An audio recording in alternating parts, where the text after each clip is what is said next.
3 मार्च 2025 को भारत बंद की एक अपील की गई थी मुस्लिम पर्सनल लॉ बोर्ड की तरफ से। मुस्लिम पर्सनल लॉ बोर्ड का एक नोटिफिकेशन आया, उन्होंने अपना सोशल मीडिया पर उसको जारी किया कि वो 3 मार्च को, चूंकि देश में रिलीजियस इन्वायरमेंट चल रहा है खास करके, तो हम इस तरीके के किसी भी प्रोग्राम को आगे फर्दर डेट तक के लिए जो है कैंसिल कर रहे हैं। आगे एक नई डेट बताई जाएगी, फिर भारत बंद होगा। मैंने 3 दिन 4 दिन पहले ही इस तरीके के बंद को, खास करके जुम्मे के दिन होने वाले इस बंद को अपोज किया था।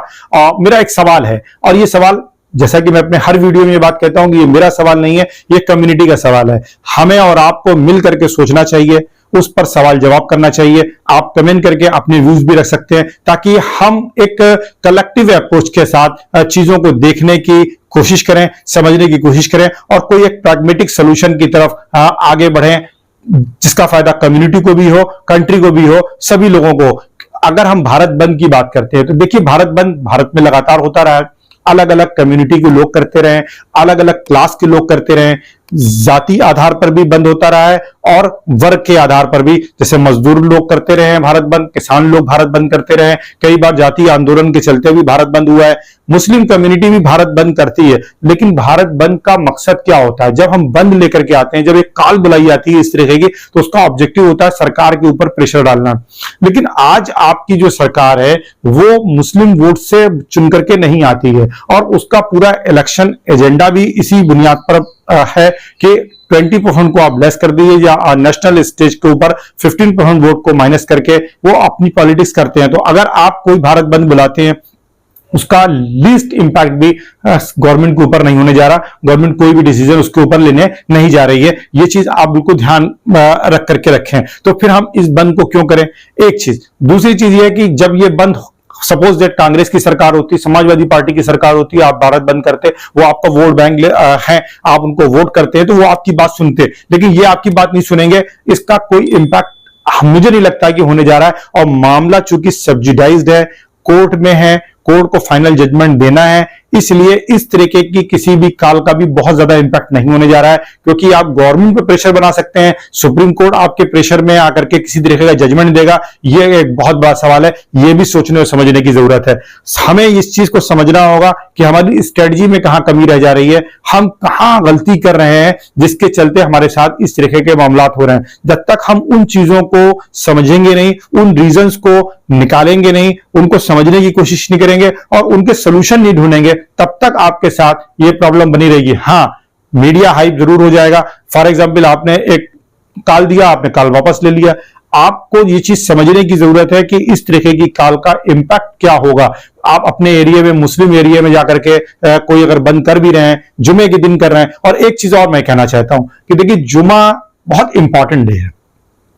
बचपन से मैंने जुमे की इंपॉर्टेंस अपने घर में ये सुनी है कि जुमा जो है ईदैन से भी ज्यादा अफजलियत का दिन माना जाता है, क्योंकि ईद की नमाज जो है वो वाजिब है और जुमे की नमाज फर्ज है। ऐसा मैं सुनता रहा हूं। मैं ये इस्लामिक स्कॉलर नहीं हूं, लेकिन ये सुनता रहा हूं कि जुमा जो है ज्यादा अफजलियत रखता है। अब जुमे के दिन जब तमाम मुसलमान नमाज पढ़ने के लिए घरों से निकलता है, उसमें बूढ़े भी होते हैं, बच्चे भी होते हैं, और उस दिन इस तरीके की कोई काल होती है, या ठीक जुमे की नमाज के बाद जब कोई इस तरीके का मूवमेंट, आंदोलन होता है, तो उसका सबसे बड़ा इंपैक्ट छोटे बच्चों के ऊपर आता है, बूढ़ों के ऊपर आता है, बहुत सारे बीमार लोग होते हैं जो मस्जिद नमाज पढ़ने जाते हैं, उनके ऊपर आता है। तो हमें इस तरीके की काल जब दें तो जुमे के दिन और जुमे के वक्त का थोड़ा सा लिहाज रखना चाहिए। और इसका एक मैसेज और भी गलत जाता है कि नमाज पढ़ने के बाद मुसलमान इस तरीके के मामला करते हैं, जबकि वहां पर आपका डायरेक्ट इन्वॉल्वमेंट है नहीं है। कई बार मीडिया में तो इसी तरह से आपको प्रोजेक्ट किया जाता है कि आप नमाज पढ़ करके पथराव करते हैं, हिंसा करते हैं। तो ये पूरी कम्युनिटी के लिए, पूरे रिलीजन के लिए एक तरीके का क्वेश्चन मार्क बन जाता है। तो कोशिश ये होनी चाहिए कि जब भी आप कोई अपना मूवमेंट कर रहे हैं, डेमोक्रेटिक तरीके से हो, उसमें वायलेंस ना हो, पीसफुल तरीके से हो, और जुमे का दिन ना हो, क्योंकि जुमा एक बहुत स्पेसिफिक डे है। और जुमे को आप सेव करके रखिए, जुमे की डिग्निटी को, जुमे की जो अजमत है उसको बना के रखिए। और जब कभी आपको लगता है कि जुमे के दिन हमें अपना एजिटेशन करना है, तो फिर वो दिन, वो इशू, वो मुद्दा खास तरीके से होना चाहिए कि आप उसका एक मैसेज दे सके। लेकिन आपका मैसेज तो बड़ा निगेटिव जाता है कि आप पूरी तरीके से जुमे की जो अजमत है उसको ही डाइल्यूट कर देते हैं। तो आप जुमे में इस तरीके की कॉल ना दिया करें, सैटरडे दे, संडे दे, मंडे दे, किसी दिन भी दे सकते हैं। एक चीज, पीसफुल होनी चाहिए, डेमोक्रेटिक होनी चाहिए, गवर्नमेंट से परमिशन लेकर के होनी चाहिए, और गवर्नमेंट को साथ में जब परमिशन मिले तो यह भी कहना चाहिए कि हमें पर्याप्त जो है सुरक्षा, सफिशिएंट सिक्योरिटी भी प्रोवाइड करी जाए, है ना। आजकल तो ड्रोन है, ड्रोन के जरिए से उसकी मॉनिटरिंग करी जाए, ताकि जो इलीगल, जो समाज के जो इस तरह के जो एंटी सोशल एलिमेंट हैं वो आपके प्रोग्राम को हाईजेक ना कर सके और आप उल्टा शिकार ना हो जाएं। ये बहुत इंपॉर्टेंट चीजें, इन चीजों को ध्यान देने की जरूरत है। जगह जगह आजकल वीडियोग्राफीज हो रही हैं, आप वीडियोग्राफीज का भी इस्तेमाल करें ताकि ये चीजें आपके पास, जैसे अभी आप देखेंगे बरेली में एक आंदोलन हुआ और लोग जुमे की नमाज पढ़ने के लिए गए और एक कॉल दी गई, उसका नतीजा क्या निकला? नतीजा तो सिफर रहा ना। तो इन चीजों को समझने की जरूरत है, और आप कमेंट जरूर करें, अपने व्यूज जरूर रखें। आप कितना एग्री और डिसएग्री करते हैं ये आपके कमेंट से ही पता लगेगा। मेरी कोशिश ये है कि आउट ऑफ द बॉक्स हमें सोचने और समझने की जरूरत है, कॉन्स्टिट्यूशनल दायरे में सोचने की जरूरत है।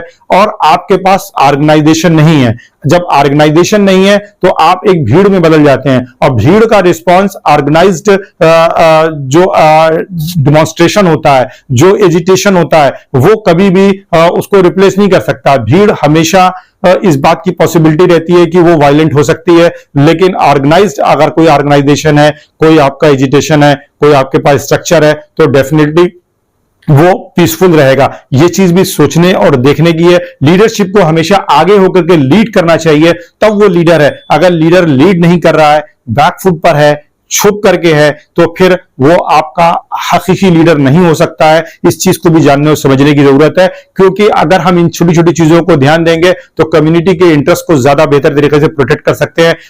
कमेंट शेयर जरूर करें। Thank you so much.